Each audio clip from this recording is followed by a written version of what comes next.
Fala fiel, beleza? Hoje, Pascoal e comentaristas da ESPN falaram sobre o jogo de Brasil x Sérvia, no Lusail Stadium. Para ver mais, deixe o like e se inscreva no canal. Será que ele já sabe? Será que ele sente? Ele tem a experiência? Ele já passou por algumas graves lesões?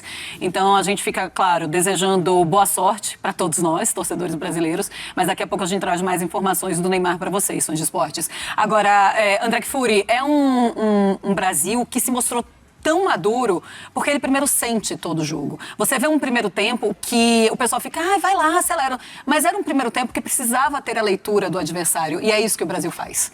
O Brasil completou uma atuação de muita solidez e, ao mesmo tempo, no segundo tempo, na segunda parte do jogo, mostrou como pode ser um time explosivo de uma hora para outra, né?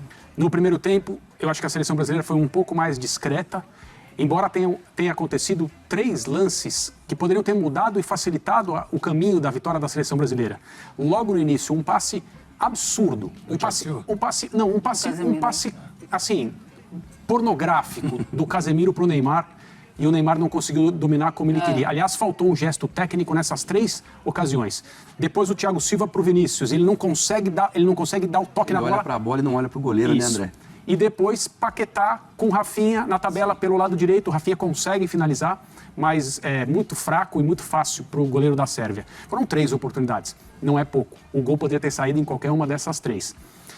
Mas, por tudo que a gente falou, eu estou de pleno acordo com o Silas. O pré-jogo foi tenso, não só porque se imaginava uma escalação que a gente nunca tinha visto. E essa escalação, mesmo que ela seja só para hoje, só para enfrentar a Sérvia e volte em algum outro momento na Copa ou não, ela se comprovou equilibrada, porque a seleção brasileira não correu praticamente nenhum risco. Não haveria outro vencedor possível no jogo de hoje que não fosse o Brasil. O grande destaque, obviamente, é o Richarlison. O gol dele desafoga a seleção brasileira e os brasileiros, acho que em geral, porque coloca o jogo numa perspectiva merecida e necessária. E acho que poucos jogadores mereciam ter esse privilégio, tanto quanto ele. É uma grande jogada do Neymar, que recebe na frente da área, gira, cria um pânico na defesa dos sérvios, e a ideia dele não era oferecer uma jogada para o Vinícius bater. Mas a bola escapou, o Vinícius percebeu, bateu no rebote, o Richarlison fez 1-0. E o segundo gol é uma das pérolas desse começo de Copa do Mundo. Sim. O passe do Vinícius é um passe inteligente, mas a bola chega difícil para dominar na área. E não se tem tempo para fazer isso. Ele fez a única coisa que alguém com recurso consegue fazer. Ele jogou para cima e bateu. Dominou com a canhota, né, André? Rapaz. E eu tava falando pro Silas, ele não estava se amostrando, não. Era o que ele tinha que fazer. Era a única maneira dele fazer aquele gol. O que eu acho tremendo legal, gol. Já tem muita coisa para falar, mas já que você definiu mesmo um grande destaque, eu acho que merece a gente... Você jogou com grandes jogadores, atacantes, centroavantes. E o outro, para mim, é o Tite. Então, o outro destaque. Vamos falar, eu acho que são vários. Mas a gente tem que falar porque não havia um gol de centroavante no Brasil em Copas desde 2014, né, o gol do Fred. Um gol ali de colocação, de oportunismo primeiro, e um gol de genialidade. É o que a Marcela falou, era o recurso que ele tinha. Eu acho muito bonito quando a gente vê o atacante rodando com a bola. É uma questão quase gravitacional, assim, é físico o negócio. Fala um pouquinho do valor dessa estreia do Richarlison, pensando até no médio prazo. Foi ele que a gente achou que não iria para a Copa. Porque se lesionou há poucos... É verdade. Um mês atrás, um mês e meio atrás. Ele, aí se viu que era um grau 1, né? Não era tão... Ele saiu chorando, inclusive, da A partida. gente torce pra isso acontecer com o Neymar, né? Sim. Justamente. Que o Neymar seja só o susto de uma um mês dor também. Mas se recuperou e lá no Tottenham mesmo está buscando o seu espaço lá, e o treinador já falou que gosta muito dele, e com esses gols que ele está fazendo na seleção, não os 2 de hoje, o que ele já vem fazendo nos amistosos também, em todos os jogos, e a gente vê que o Richarlison ele é solidário. Ele não está ali preocupado. O Pedro é muito mais plástico que ele. O Pedro tem muito mais qualidade técnica que ele. Mas o Richarlison é o cara que, soltando... Ele não estava fazendo um jogo tão bom. Não, Assim como o Paquetá também não estava fazendo um jogo tão bom, porque acho que o Paquetá, eu acho que ele não entendeu bem o que o Tite pediu para ele como quase que um segundo volante. Porque o Paquetá, lá na linha de 4 da frente, ele vai pro ataque sabendo que ele tem Fred e Casemiro atrás dele. Mas quando ele joga um pouquinho mais recuado, ele fala, poxa, eu não posso ir para a área. Porque se eu for para a área, eu vou descobrir o Casemiro. Então, aqueles 15 primeiros tempos lá, para mim, o Paquetá ficou um pouco assim. Depois se acertou e o Brasil foi. Mas o Richarlison, e pela pessoa que é também, quando a gente vê as entrevistas, defendeu o Neymar outro dia contra as acusações lá do jornal alemão, do Lothar Matthäus, a entrevista, que eu achei que nem foi tão grave a entrevista dele, mas o jornal falou de arrogância e tal. Então, assim, tá com o grupo e o grupo tá com ele, não tem maneira melhor de começar, né?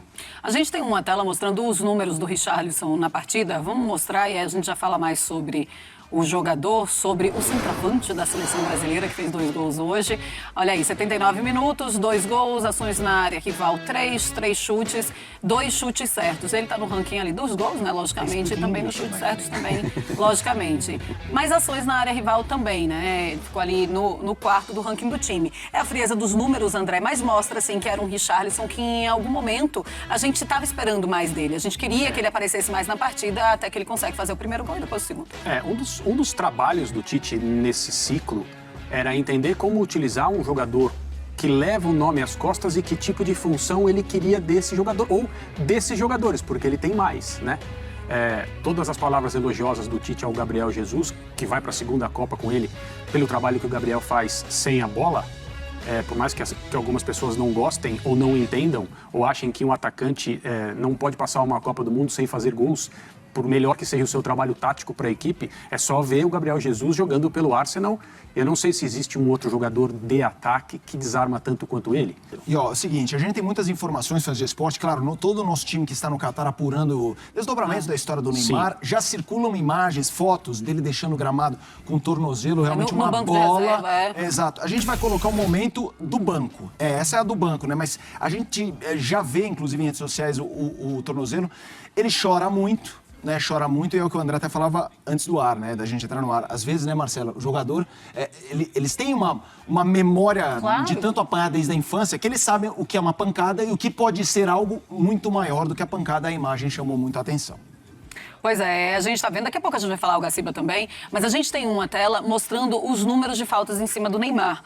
Foi um jogador que também é muito perseguido, ele acaba levando muita falta, mas eu também quero a tua visão sobre isso, Silas. Olha aí, o Neymar na partida contra a Sérvia, 9 faltas sofridas em 80 minutos. O Gavi contra a Costa Rica foram 5 faltas sofridas, para a gente fazer uma comparação.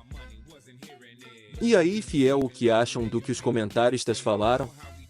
Nos diga aqui embaixo. Um abraço e vai Corinthians!